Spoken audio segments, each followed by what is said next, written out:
क्या आपने कभी वो रातें महसूस की हैं जब पूरा घर सो चुका होता है लेकिन आप जाग रहे होते हैं, मोबाइल की स्क्रीन बार बार देखते हैं? शायद उसका एक मैसेज आ जाए, शायद वो ऑनलाइन दिख जाए। दिल में ये सवाल जलता है, आखिर क्यों छोड़ा मुझे? कमी कहां थी मुझ में? ब्रेकअप सिर्फ दिल नहीं तोड़ता, वो इंसान को अंदर से खोखला कर देता है। और सबसे बड़ा घाव ये नहीं होता कि कोई चला गया, बल्कि ये होता है कि उसने आपकी वैल्यू, आपका सेल्फ वर्थ छीन लिया। यही वो पल है जब इंसान खुद पर शक करने लगता है। कई लोग डिप्रेशन में चले जाते हैं, कुछ अपनी पहचान खो देते हैं और कुछ हमेशा उसी सवाल में अटक जाते हैं, क्या वो कभी लौटेगा? लेकिन आज का ये वीडियो किसी खोए हुए प्यार की नहीं है, ये है आपके असली रूप की कहानी। क्योंकि स्टोइक फिलॉसफी हमें ये सिखाती है, हमारे साथ क्या हुआ वो हमारे कंट्रोल में नहीं है, लेकिन उस पर हमारी प्रतिक्रिया, यही हमारी असली ताकत है। तो आज हम सीखेंगे कि ब्रेकअप के बाद कॉन्फिडेंस कैसे रिगेन किया जाए, नफरत या बदले से नहीं, बल्कि स्टोइक शांति और साइकोलॉजी से। तो अगर आप अपने टूटे हुए दिल को ताकत में बदलना चाहते हैं, अगर आप चाहते हैं कि लोग फिर से आपको एक मजबूत इंसान के रूप में देखें, तो इस वीडियो को पूरा देखें। और हाँ, अगर आपको हमारी बातें दिल को छुएं, तो स्टोइक प्रिंस को लाइक, सब्सक्राइब और शेयर जरूर करें। साथ ही कमेंट में लिखें, मैं अपने असली रूप को वापस पाना चाहता हूं। ब्रेकअप सिर्फ एक रिश्ता खत्म नहीं करता, ये आपकी पूरी दुनिया को हिला देता है। सुबह आंख खुलते ही सबसे पहले उसी इंसान का ख्याल आता है। आपने चाहा था कि उसके साथ दिन शुरू हो, लेकिन अब सिर्फ उसकी यादों की गूंज है। काम पर बैठो तो ध्यान भटक जाता है, कॉफी के कप में झांकते हो तो उसका चेहरा दिखता है। दोस्तों की हंसी अब नकली लगती है और परिवार के साथ भी दिल से जुड़ नहीं पाते। सबसे बड़ा दुश्मन बन जाता है सोशल मीडिया। उसकी डीपी बदल जाए तो दिल डूब जाता है। वो किसी और से हंसकर बात करे और वो हंसी आपको जख्म की तरह चुभती है। यहां तक कि जब वो ऑनलाइन दिखता है और आपके मैसेज का रिप्लाई नहीं करता, तो वही ग्रीन डॉट एक तेज खंजर की तरह लगता है। यही वो स्टेज है जिसे साइकोलॉजी में कहते हैं द ग्रीफ स्टेज। ये 5 हिस्सों में बंटी होती है और लगभग हर इंसान इससे गुजरता है। पहला, डिनायल, इनकार। ये सच नहीं हो सकता, वो जरूर लौटेगा, शायद बस गुस्से में है, शायद कल सुबह सब पहले जैसा हो जाएगा। इस स्टेज में इंसान रियलिटी को एक्सेप्ट नहीं कर पाता। दिमाग एक इल्यूजन बनाता है ताकि दिल को थोड़ी देर के लिए आराम मिले, लेकिन यही डिनायल आपको सच का सामना करने से रोकता है। दूसरा, एंगर, गुस्सा। जब रियलिटी धीरे धीरे साफ होने लगती है तो दिल जलने लगता है। उसने मुझे धोखा क्यों दिया? मैं बदला लूंगा, वो पछताएगा। गुस्सा नेचुरल है क्योंकि दिमाग उस दर्द को किसी और पर डालना चाहता है, लेकिन ये एंगर अगर कंट्रोल में ना रहे तो वही आपको और कमजोर बना देता है।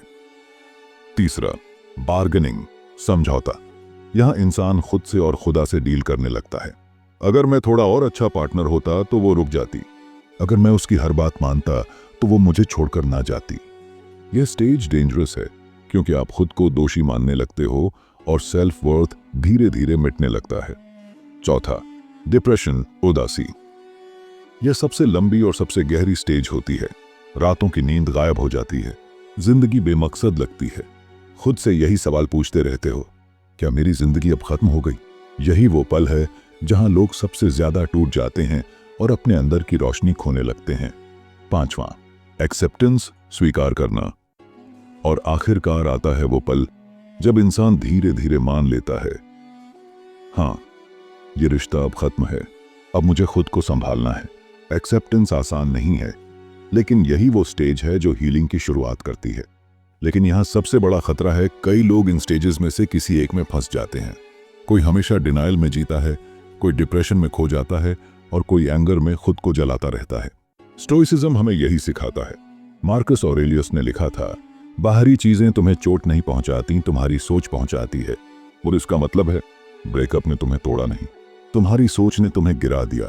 और यही सच्चाई है, रिश्ता टूटने के बाद असली लड़ाई उस इंसान से नहीं होती जिसने तुम्हें छोड़ा, बल्कि उस सोच से होती है जो तुम्हें हर दिन अंदर से तोड़ती है।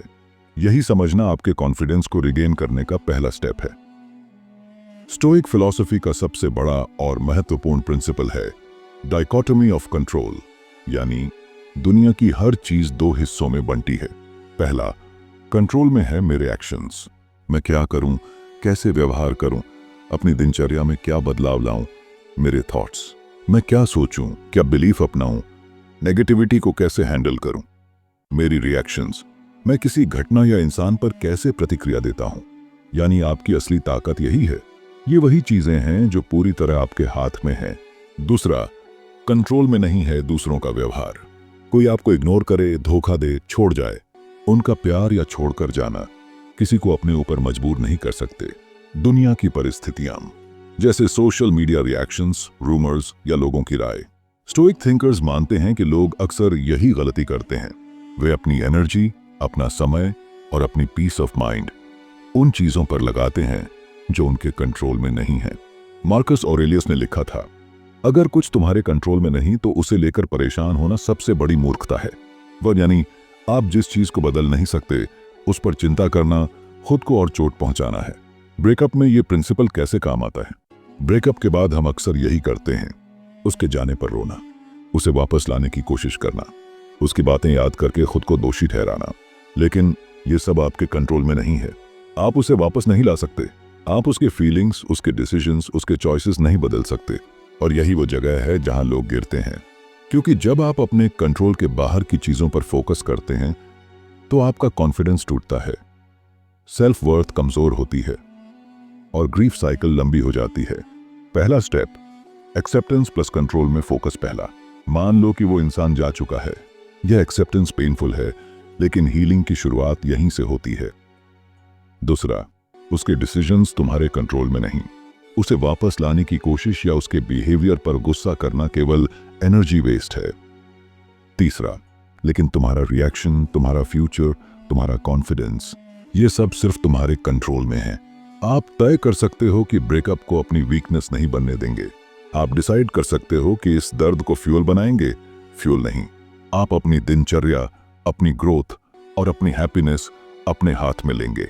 कल्पना करो, आप हर दिन उसके सोशल मीडिया प्रोफाइल पर चेक करते हो। हर फोटो, हर स्माइल, हर ऑनलाइन स्टेटस आपको चोट पहुंचाता है। पहले आप सोचते थे, अगर वो वापस नहीं आएगा तो मेरी दुनिया खत्म। अब स्टोइक अप्रोच अपनाओ। कंट्रोल में नहीं है उसकी प्रोफाइल, उसकी चॉइसेस, उसका ऑनलाइन एक्टिविटी। कंट्रोल में है आपकी रिएक्शन, आपकी शांति, आपकी फोकस। आप डिसाइड करते हो कि आप उस स्क्रीन को अब एनर्जी वेस्ट नहीं बनने देंगे। आप अपना दिन प्रोडक्टिव बनाने पर फोकस करते हो। Fitness, study, work, skill building. धीरे धीरे आप महसूस करते हो कि आपकी खुशी और पीस किसी दूसरे इंसान की इजाजत से डिपेंडेंट नहीं है। साइकोलॉजी प्लस स्टोइसिज्म का मेल। साइकोलॉजी कहती है कि जब हम अनकंट्रोलेबल चीजों पर ऑब्सेस करते हैं तो एंजाइटी और डिप्रेशन बढ़ते हैं। स्टोइसिज्म कहती है कि एनर्जी और फोकस सिर्फ कंट्रोलेबल चीजों पर लगाओ। इस कॉम्बिनेशन से आपके अंदर दो चीजें बनती हैं। पहला, मेंटल स्ट्रेंथ। कोई भी एक्सटर्नल फैक्टर आपको तोड़ नहीं सकता। दूसरा, सेल्फ वर्थ ग्रोथ। आप खुद से संतुष्ट हो जाते हैं, किसी वैलिडेशन की जरूरत नहीं रहती। ब्रेकअप के बाद सबसे बड़ा नुकसान सिर्फ रिश्ता टूटना नहीं होता, सबसे बड़ा नुकसान सेल्फ वर्थ का होता है। आप धीरे धीरे खुद को बेकार समझने लगते हैं। वो इंसान जो कभी आपकी दुनिया था अब चला गया और आपके दिमाग में यह ख्याल बार बार आता है, क्या मेरी कोई वैल्यू थी? क्या मैं वाकई इतना कमजोर था? लेकिन याद रखो, तुम्हारी कीमत किसी इंसान के साथ या उसके बिना किसी की अप्रूवल या वैलिडेशन से तय नहीं होती। साइकोलॉजी बताती है कि अक्सर हम अपनी वैल्यू दूसरों की वैलिडेशन से मेजर करते हैं। जब पार्टनर हमें अटेंशन देते हैं, हम खुद को स्पेशल महसूस करते हैं। हम अपनी आइडेंटिटी उनके रिएक्शन से डिफाइन करते हैं। लेकिन जब वो वैलिडेशन खत्म हो जाती है, तब आइडेंटिटी टूटने लगती है। इसी वजह से ब्रेकअप के बाद लोग डिप्रेशन, लो सेल्फ एस्टीम और एंजाइटी का शिकार हो जाते हैं। ये स्टेज डेंजरस है, क्योंकि यही वो समय है जब लोग अपने आप को कंप्लीटली वर्थलेस महसूस करने लगते हैं। स्टोइसिज्म हमें सिखाता है कि अपनी वैल्यू अपने अंदर से मेजर करो, दूसरों से नहीं। अपने अंदर की आवाज सुनो, खुद से पूछो, मैं कौन हूं बिना उस इंसान के? और ये सवाल आपके अंदर आइडेंटिटी की खोज शुरू करता है। स्टोइक थिंकर्स कहते हैं, एक्सटर्नल चीजें अस्थायी हैं, असल ताकत आपके अंदर की सोच और आपके एक्शंस में है। छोटी छोटी विक्ट्रीज सेलिब्रेट करो, जैसे सुबह उठकर वॉक पर जाना या एक पूरा दिन बिना उसे याद किए निकल जाना। ये स्मॉल विन्स धीरे धीरे आपके कॉन्फिडेंस को रीबिल्ड करते हैं। साइकोलॉजी भी कहती है कि जब हम स्मॉल अचीवेबल गोल्स कंप्लीट करते हैं तो डोपामिन रिलीज होता है और सेल्फ एस्टीम ऑटोमेटिकली ग्रो करता है। स्किल और डिसिप्लिन डेवलप करो। हर नया स्किल आपकी आइडेंटिटी को मजबूत करता है। Fitness, meditation, writing, public speaking, जो भी आपको इंटरनली मजबूत बनाए। स्टोइक प्रिंसिपल ये कहता है, एक्सटर्नल चीजें कंट्रोल में नहीं, लेकिन इंटरनल ग्रोथ हमेशा तुम्हारे हाथ में है। एक व्यक्ति का 20 साल का रिश्ता अचानक टूट गया। उसने महसूस किया कि उसकी दुनिया खत्म हो गई है। पहले वह डिप्रेशन में चला गया, रातों में नींद नहीं आती थी, दोस्तों और परिवार से दूर हो गया, खुद को वर्थलेस और इनकेपेबल समझने लगा। लेकिन फिर उसने स्टोइक अप्रोच अपनाई। उसने खुद को बिजी किया। फिटनेस, राइटिंग और पब्लिक स्पीकिंग में उसने हर छोटी जीत सेलिब्रेट की। एक दिन बिना उसके बारे में सोचे निकल जाना, एक स्किल सीखना, खुद को नया चैलेंज देना। धीरे धीरे उसकी मेंटल स्ट्रेंथ वापस आई। कुछ साल बाद वही व्यक्ति अपने शहर में मोटिवेशनल स्पीकर बन गया। लोगों को इंस्पायर करता है कि उनकी वैल्यू किसी इंसान की हाँ या ना पर नहीं, उनकी खुद की मेहनत और ग्रोथ पर है। यही स्टोइसिज्म और साइकोलॉजी का अल्टीमेट लेसन है।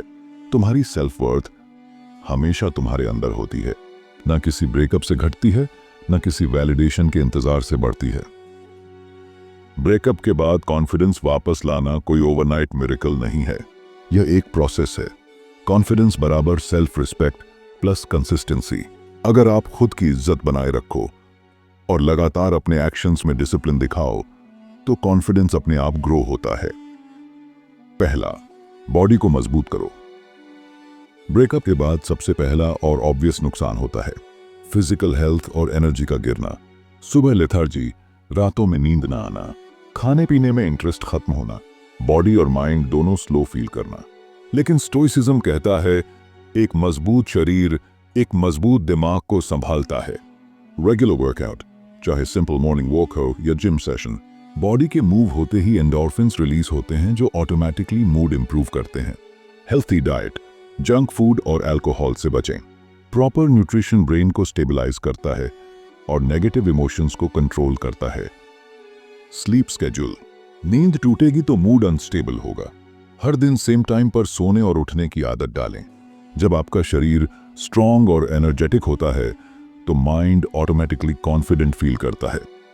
दूसरा, माइंड को डिसिप्लिन करो। ब्रेकअप के बाद सबसे बड़ा दुश्मन बनते हैं नेगेटिव थॉट्स। मैं वर्थलेस हूं, मैं फिर कभी प्यार नहीं कर पाऊंगा, वो जिसे मैंने चाहा मुझे छोड़ गया। अगर इन थॉट्स को बिना कंट्रोल के छोड़ दिया तो डिप्रेशन और एंजाइटी डीप हो सकती है। जर्नलिंग, हर दिन अपने इमोशंस लिखो। पेन को शब्दों में डालना माइंड को काम करता है। मेडिटेशन, सुबह 10-15 मिनट केवल ब्रीदिंग पर फोकस, स्ट्रेस और ओवरथिंकिंग कम होता है। स्टोइक अफर्मेशंस, जैसे मैं कंट्रोल कर सकता हूं सिर्फ अपनी एक्शंस को, मैं अपनी वैल्यू किसी के ओपिनियन से मेजर नहीं करता। थॉट ऑब्जर्वेशन, जब नेगेटिव थॉट आए उसे जज मत करो, सिर्फ ऑब्जर्व करो और फिर कॉन्शियसली पॉजिटिव एक्शन पर फोकस करो। रिपेटिटिव पॉजिटिव अफर्मेशंस और माइंडफुलनेस हैबिट बनाने से न्यूरल पाथवेज चेंज होते हैं, यानी कॉन्फिडेंस परमानेंट ग्रो करता है। तीसरा, पर्पस खोजो। ब्रेकअप के बाद सबसे बड़ा खालीपन होता है पर्पस की कमी। रिलेशनशिप ने पहले आपकी रूटीन, एनर्जी और मीनिंग डिफाइन किया। जब वो चला जाता है तो सडनली लाइफ मीनिंगलेस लगने लगती है। स्टोइसिज्म कहता है लाइफ का कंट्रोल अपने पास रखो, एक्सटर्नल लॉस पर मत रोको। न्यू गोल सेट करो, career, fitness, skill learning, passion projects, small achievable targets. एक दिन में एक स्किल सीखना या फिटनेस गोल पूरा करना। मीनिंगफुल एक्टिविटी, किसी वॉलंटियरिंग, कम्युनिटी वर्क या क्रिएटिव प्रोजेक्ट में लग जाओ। जब आप किसी मीनिंगफुल काम में लगे रहते हो तो हार्ट ब्रेक की चोट ऑटोमेटिकली छोटी लगने लगती है। माइंड डिस्ट्रैक्ट हो जाता है, इमोशंस स्टेबल होते हैं और कॉन्फिडेंस वापस बिल्ड होता है। किसी ने अपनी रिलेशनशिप खोई और डिप्रेशन में था। उसने डिसाइड किया कि हर दिन एक स्किल सीखेगा और फिटनेस रूटीन मेंटेन करेगा। 6 महीने में उसने खुद को इतना रिबिल्ड किया कि उसके पुराने फ्रेंड्स और एक्स भी उसकी ग्रोथ देखकर सरप्राइज हो गए। चौथा, सोशल एनर्जी वापस लाओ। ब्रेकअप के बाद इंसान अक्सर अकेले हो जाता है, फ्रेंड्स और फैमिली से दूर हो जाता है, सोशल गैदरिंग्स अवॉइड करता है, कम्युनिकेशन कम हो जाती है। फैमिली और क्लोज फ्रेंड्स से कनेक्ट करो, उनके साथ टाइम स्पेंड करना, बातें शेयर करना इमोशनल हीलिंग में मदद करता है। कम्युनिटी या ग्रुप्स ज्वाइन करो, हॉबीज, फिटनेस और skill based communities. Social energy naturally वापस आती है। न्यू पीपल मीट करो, कॉन्फिडेंस और सेल्फ एस्टीम ग्रो होता है जब आप नए लोगों के सामने अपने आप को एक्सप्रेस करते हो। स्टोइसिज्म भी यही कहता है, एक्सटर्नल लॉस पर फोकस मत करो, सोशल सपोर्ट अपने कंट्रोल में रखो, अपनी एनर्जी उसी पर इन्वेस्ट करो जो आपको अपलिफ्ट करे।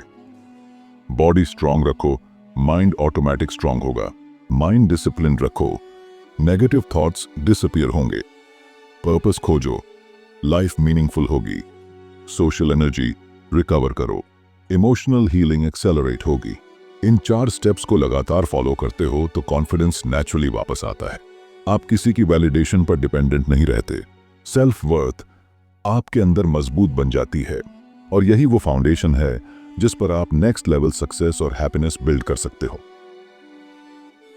स्टोइसिज्म का सबसे बड़ा प्रिंसिपल ये है, सबसे बड़ा बदला ये नहीं कि सामने वाले को दिखाओ कि तुम कितना बेहतर हो, बल्कि ये है कि खुद को इतना इंप्रूव कर लो कि दुनिया खुद तुम्हें पहचानने लगे। प्रूव मत करो, इंप्रूव करो।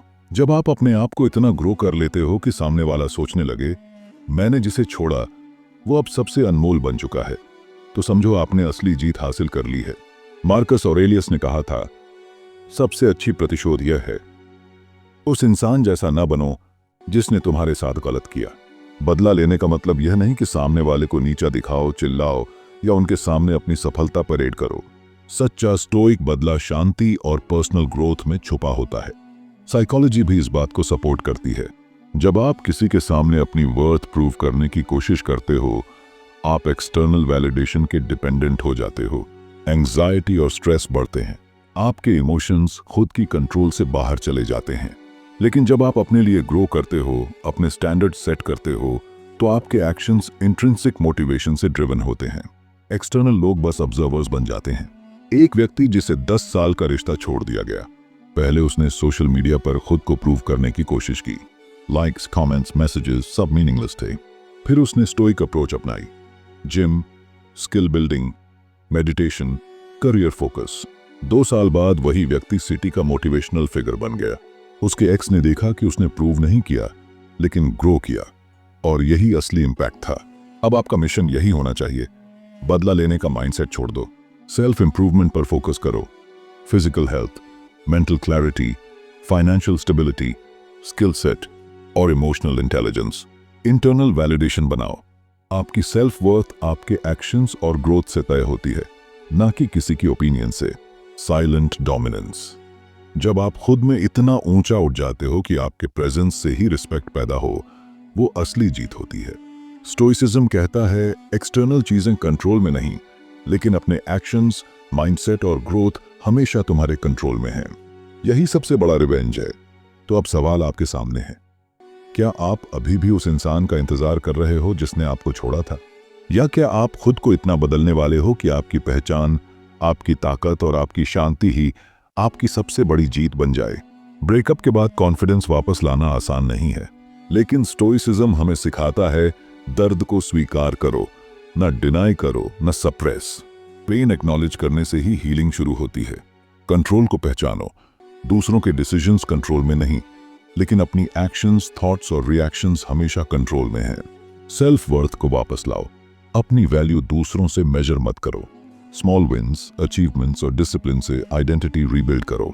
पर्पस के साथ जियो, कोई मीनिंगफुल गोल चुनो और उस पर फोकस करो। पर्पस आपके एम्प्टी मोमेंट्स को फिल करता है। खुद को इतना ग्रो करो कि दुनिया आपको इग्नोर ना कर सके। Physical health, skills, career, emotional intelligence और माइंडसेट में एक्सीलेंस बनाओ।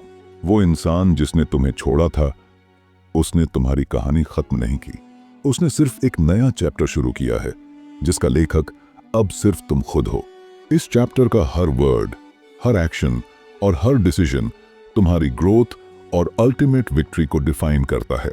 एक्सटर्नल दुनिया में जो कुछ भी खोया या धोखा मिला, उसे एक्सेप्ट करो। इंटरनल वर्ल्ड में अपने स्टैंडर्ड्स और ग्रोथ को अनटचेबल बनाओ। साइलेंट, डिसिप्लिन्ड, अनस्टॉपेबल बनो। इंटरनल पीस, सेल्फ रिस्पेक्ट और पर्पस आपकी अल्टीमेट पावर है। असली रिवेंज या प्रूफ कभी शो करने की जरूरत नहीं होती, ये आपकी खुद की ट्रांसफॉर्मेशन में छुपा होता है।